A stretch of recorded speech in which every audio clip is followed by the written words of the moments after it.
안녕하세요. 캐나다 유학생활을 할 홍서연입니다. 먼저 캐나다의 가장 큰 장점은 캐나다 사람들이 엄청 친절하고 매너가 진짜 너무너무 좋아요. 그래서 밖에 나갔을 때 그냥 모르는 여자들이나 남자들이 와가지고 오늘 옷 너무 이쁘다, 오늘 화장 너무 잘 됐다 이러면은 자연스럽게 그렇게 스몰톡이 되면서 서로 칭찬해주고 되게 긍정적인 말들을 되게 많이 잘 듣는 것 같아요. 그리고 밖에서 기다릴 때 특히 캐나다가 날씨가 좀 안 좋을 때가 있어요. 그래서 비가 엄청 많이 내릴 때 비를 다 맞고 있는데 옆에 우산이 막 씌워져요, 위로. 그러면은 옆에서 이렇게 보면은 다른 여성분이 그냥 웃으면서 서로 우산을 이렇게 씌워주고 있어요. 그래서 그런 거 보면 그런 상황에서 되게 캐나다의 사람들의 친절함을 되게 온 몸으로 잘 느낄 수 있는 것 같아요. 그리고 미국이랑 비교하자면 미국에서는 가끔씩 나가면은 바로 나는 너무 작은 아시아인 여성이다 이런 걸 바로 느끼거든요. 그래서 만약에 뭐 엘리베이터에서 다른 사람이 문을 열고 기다리고 있는데 제가 막 들어가려 그래요. 그러면은 당연히 저는 아시아인이니까 영어를 못하는 줄 알고 막 온몸으로 stop, you, wait 막 이러거든요. 근데 그런 상황에서는 되게 좀 기분이 나쁠 수도 있어요. 근데 캐나다에서는 그런 게 전혀 없고 그냥 웃으면서 서로 기다려주고 당연히 뭐 아시아인 여성이라고 영어를 못하거나 그런 게 전혀 없어요. 그리고 이제 버스에 타면은 좀 외진 곳의 주택에서 살면은 그냥 버스 기사 아저씨가 먼저 물어봐요. 여기 집이 근처냐? 그러면은 여기 앞에서 조금 더 세워주시면 안 돼요? 그러면 꼭 버스 정류장이 아니더라도 집 바로 앞에 세워주는 경우가 되게 많았어요. 두 번째 장점은 캐나다의 교통이 너무너무 편리해요. 가장 대표적인 걸로 이제 스트리트카, 그 다음에 서브웨이, 지하철, 버스가 이렇게 있어요. 먼저 스트리트카는 도로 위에 다니는 교통수단인데 버스처럼 편하게 이용할 수 있어요. 엄청 길고 배차 간격이 짧아서 사람들이 가장 많이 이용하는 것 같아요. 그리고 그 다음은 지하철을 되게 많이 이용해요. 지하철도 한국이랑 비교하자면은 뭐 한국이 100이라고 치면은 그나마 한 80 정도 되는 것 같아요. 마지막은 버스예요. 버스는 가끔 배차 간격이 길어질 수 있지만 버스 기사분들이 엄청 친절하시고 만약에 날씨가 너무 안 좋거나 아니면 눈이 너무 많이 오고 있을 때 교통카드를 찍었는데 갑자기 돈이 없어요. 그랬을 때 너무 당황하면서 어떡하지? 이럴 때 버스 기사분들이 그냥 어차피 다음 버스가 좀 늦게 올 걸 아니까 그냥 타라 그래요. 그래서 그렇게 대표적으로 세 가지가 있어요. 자, 다음 캐나다 유학의 장점은 바로 영어예요.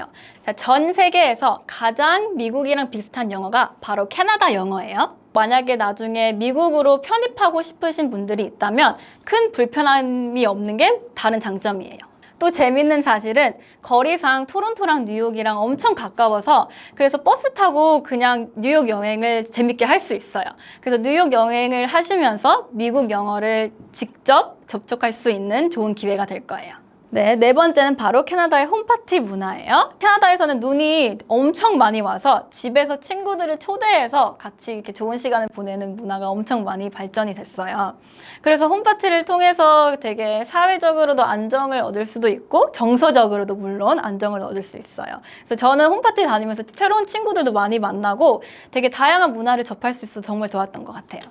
다음 장점은 학교 생활의 장점입니다. 아무래도 캐나다가 엄청 추운 나라다 보니까 중간에 우울증이 되게 심하게 온 적이 있었어요. 그래서 가끔은 진짜 밖에 나가고 싶지도 않고 학교 가고 싶지도 않고 그런 날들이 조금 있었는데 그때가 하필 기말고사였어요. 그랬을 때 어떻게 하지 하다가 제 친구들이 한번 교수님한테 얘기해보라 이래서 저는 당연히 교수님들이 그래도 시험은 봐야 된다라고 할 줄 알았는데 교수님들이 모두 다 이메일로 답장이 온 게 우리는 정신적의 건강을 가장 심각하게 받아들여야 한다.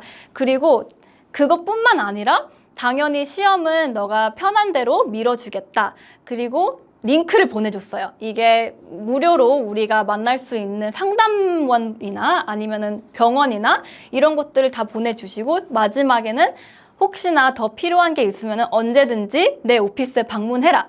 이렇게까지 연락이 받아가지고 되게 캐나다 나라는 신체적 건강만 아니라 되게 정신적 건강도 되게 진지하게 보는 나라구나 이렇게 생각했어요.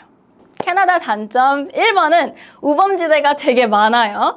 이제 길을 찾으러 갔었을 때 구글 맵스에 보통 치잖아요. 그랬을 때 내비게이션만 따라갔는데 어느 순간 주변을 보니 되게 위험한 상황을 많이 접했어요. 그래서 빨리빨리 뛰어가가지고 친구를 만나다 보니 너 왜 그쪽으로 걸어왔냐고, 이렇게 돌아와야지, 이 라인은 당연히 피해야 되는 라인이다.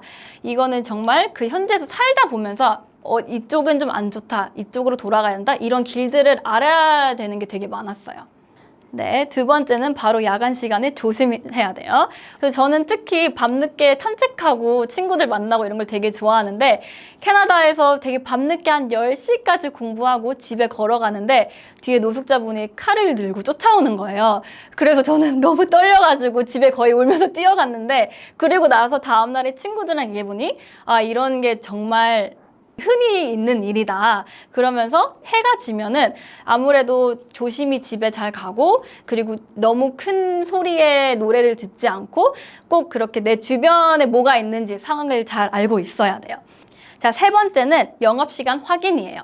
캐나다는 아무래도 가족 중심의 사회니까 일요일에는 특히 일찍 집에 가가지고 가족들이랑 시간을 보내려고 해요. 거의 모든 상점들이 6시 반 이후면 문을 다 닫아요. 특히 편의점도 우리는 그냥 24시간 편의점을 되게 많이 볼 수 있지만 캐나다에서는 아무리 늦게까지 하는 것도 한 10시쯤이면 문을 닫아요. 만약에 24시간 편의점이 있다면 좀 위험한 편의점일 수도 있어서 무조건 그게 어떤 편의점인지, 그 주인은 어떤지 잘 먼저 살펴보고 가셔야 하는 걸 추천해요. 다음은 캐나다 날씨예요. 캐나다 날씨는 여름에 특히 진짜 좋을 때는 너무너무 좋아요. 덥지도 않고 춥지도 않고 진짜 최고의 날씨예요. 하지만 이제 눈이 많이 오면은 햇빛도 많이 없고 사람들이 좀 더 우울해져요. 눈이 많이 오면은 이제 아무래도 날씨도 너무 추워지고 밖에 나가기도 싫어지고 이래서 사람들이 집에만 있으면서 그냥 여름만 기다리는 성향이 있어요. 그래서 그때는 꼭 비타민을 많이 챙겨 먹는 걸 추천해드려요. 자, 다음은 캐나다는 정말 좋은 나라지만 인종차별이 전혀 없는 거는 아니에요. 이제 일을 하시거나 아니면 돌아다니시면서 당연히 인종차별을 조금 겪을 수도 있어요.